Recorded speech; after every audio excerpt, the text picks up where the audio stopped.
Kia ora. My name's Jane Searle and I'm the Chief Executive of Child Matters. For over 30 years, Child Matters has worked in the child abuse prevention space in New Zealand. We work with health, education and other sectors, supporting them in how to identify and respond to child abuse and neglect. We consult on policy, practice and offer training to boards of trustees members. Under the new Education and Training Act 2020, there's an obligation on board members to ensure that schools are physically and emotionally safe places for staff and students. Broader obligations on a school board are really critical. And I think there's a move beyond an understanding that health and safety in schools isn't just physical safety, but actually it includes that broader psychosocial harm. So making sure that kids have got a safe space, that the way in which they interact with other students is at an expectation of being respectful, making sure that teachers are equipped to provide a safe environment. There are three things as a board that you need to focus on. The first is to ensure that child protection is a priority for the board and that it's spoken about often, both at board level and also with the senior leadership team. The second thing is policy and process. You need to ensure that all policy, process and practices are robust, meet legislative requirements and that they are workable for the school. And the third aspect is the most important. That's the people.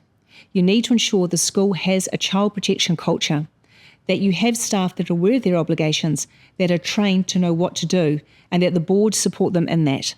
And so that's not a complicated process, but it is one that the school can then say, we take these steps because we take our responsibility for children's wellbeing seriously.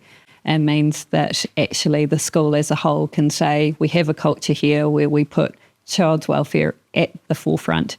And that's not just about them learning how to read and write well, it's about their well-being, and that's our responsibility while they're within our school. The challenge for any leadership is that you do need to take your organisation with you. So it is about setting what you want that organisational culture to be. So as a board, that's your job. And you need to have people on your board that will help you communicate that really clearly to your team.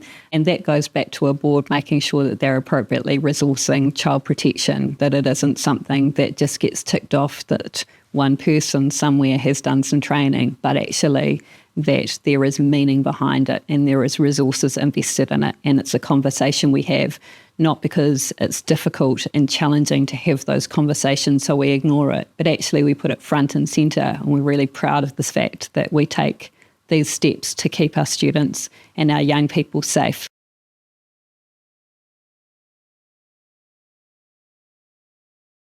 It is a legislative requirement for every school to have a child protection policy. Your policy needs to comply with all legislative requirements, including those in the Children's Act 2014.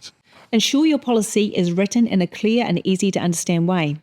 All policies should clearly identify who a designated person is for your school.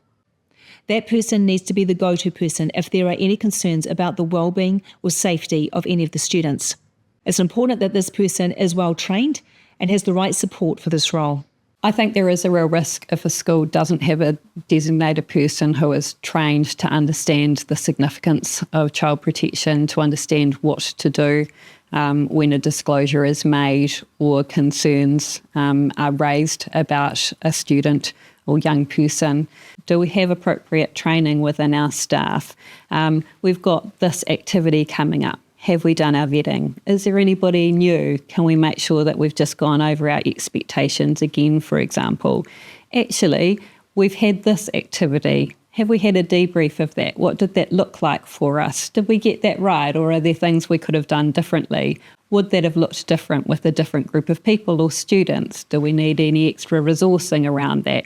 Okay, we need to make sure that we've got the funds and the resourcing to achieve that.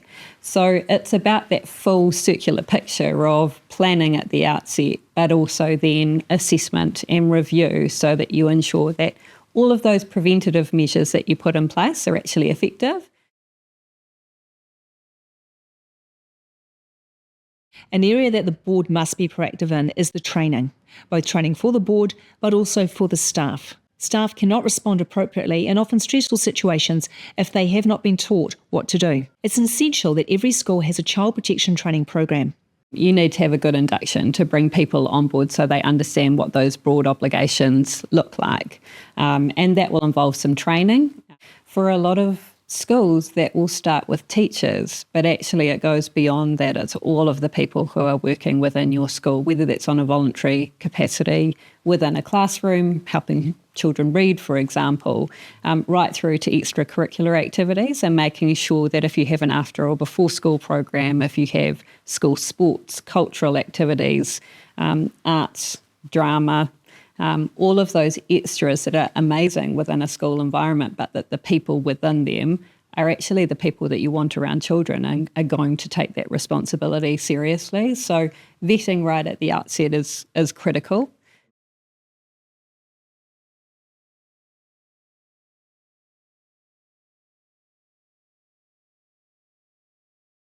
Child protection is not an area you can make assumptions or do guesswork on. If you feel you don't have the right expertise on your board to make the decisions that need to be made, then make sure you reach out to other organisations. Child abuse does not discriminate. It's a factor in every community, and it's something for every school and their board to be aware of and ready for. We can't ever give a guarantee of every scenario, but we can certainly use the resources that are readily available to schools to ensure that appropriate and responsible steps are taken to keep our kids safe.